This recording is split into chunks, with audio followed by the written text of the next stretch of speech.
おばんです.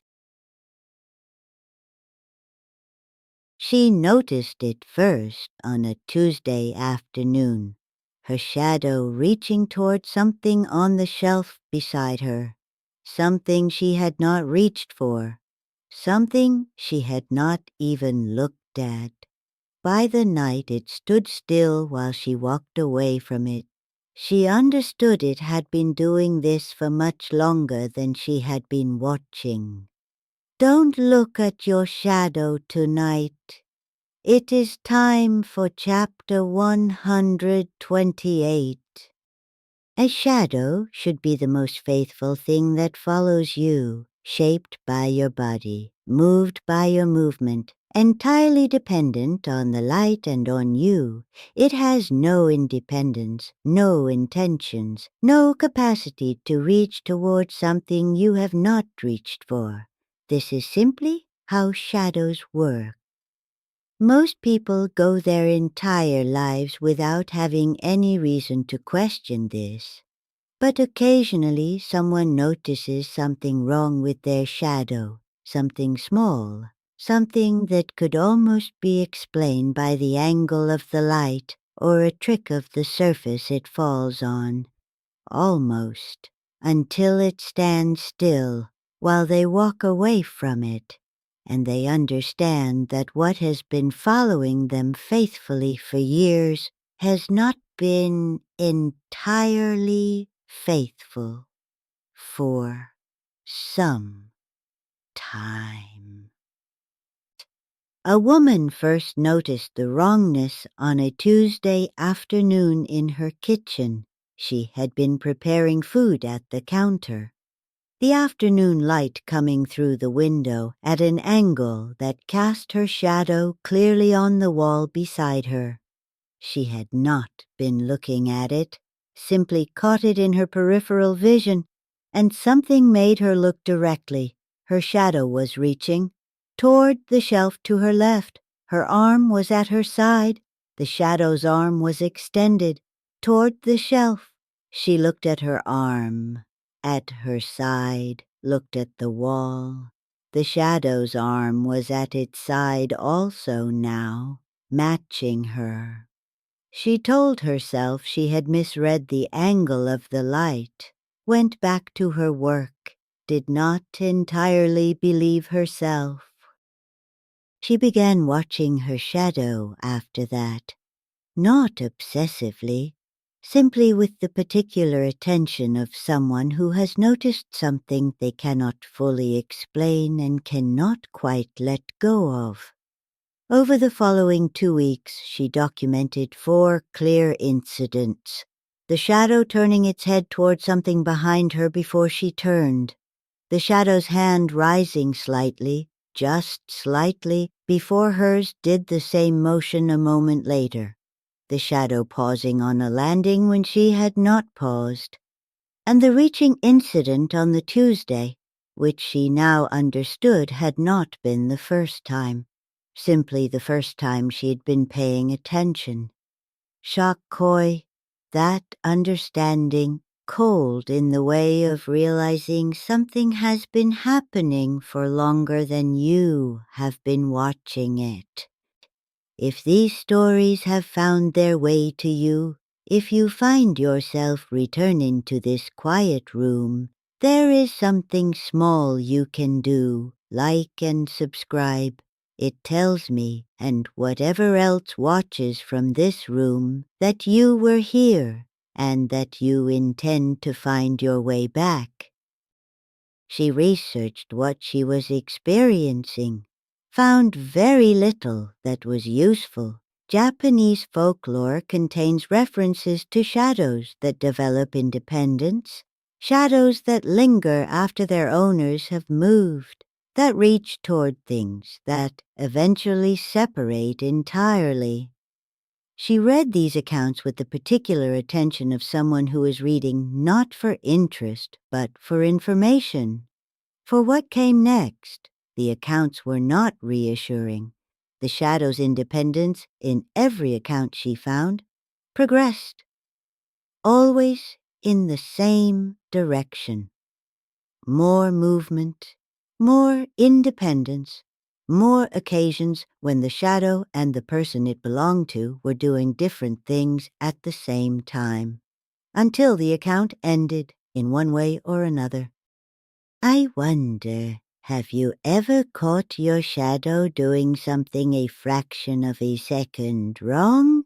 Moving slightly before you moved, reaching toward something you hadn't reached for, standing at an angle the light shouldn't have produced.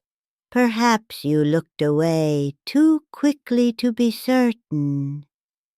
Granny is always listening. The night the shadow stood still happened on a Thursday evening.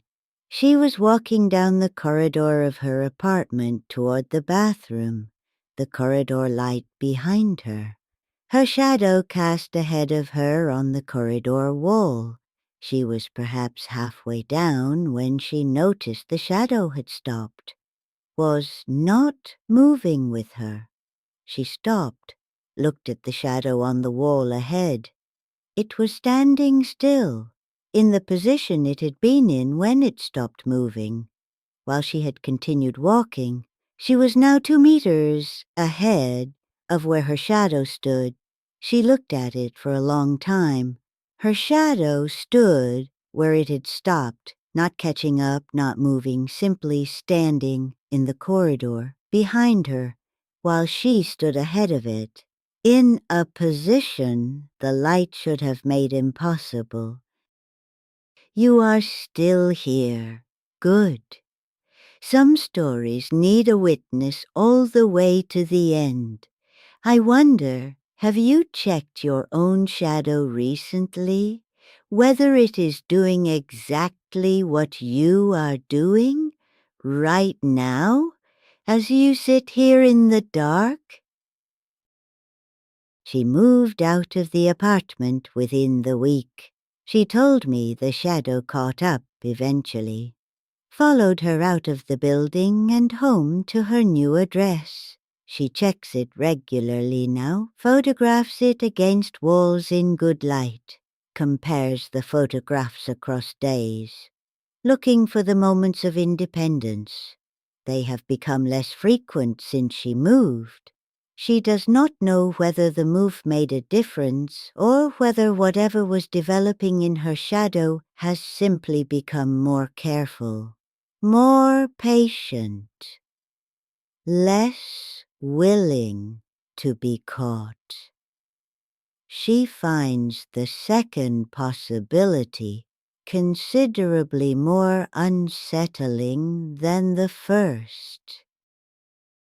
I think about what a shadow actually is, a projection shaped entirely by the body that produces it, with no independence of its own, no capacity for intention. This is what a shadow is, and yet the folklore of shadows in Japan goes back centuries. References to shadows that linger, that reach, that separate, not as metaphor, as observation, as the recorded experience of people who noticed, as she noticed, that the thing following them most faithfully had developed, gradually, quietly, over time, a quality of its own that reached toward things in the peripheral vision, that stood still in corridors, that became, in the accounts that described it furthest, something that cast itself on walls in rooms its owner had already left. I have a shadow of my own. I try not to look at it too directly. I have learned that some things are better observed from the corner of the eye. Another whispered story from Japan, shared quietly here beside the kotatsu. Pay attention to your shadow tonight, not obsessively. Simply notice it. Notice whether it matches your movements exactly, whether it reaches for things at the same moment you do, whether it turns when you turn, whether it stops when you stop. Most shadows do all of these things faithfully, always, without exception. But if you notice a moment, just one moment, when yours does something a fraction of a second before you do, or after, or instead, do not look away immediately. Look carefully, because that moment may be the first time you have noticed, and noticing is not the same as it starting. It may have been doing this for longer than you have been watching, simply waiting for you to pay attention. And now that you are paying attention, it will be considerably more careful and considerably harder to catch than it was before you knew to look. If this story stayed with you, if the dark or the shadow feels a little closer tonight, you know where to find me. I am always here beside the kotatsu, watching, waiting. And if you wish others to find their way here too, there is something small you can do. Like and subscribe. I would not object.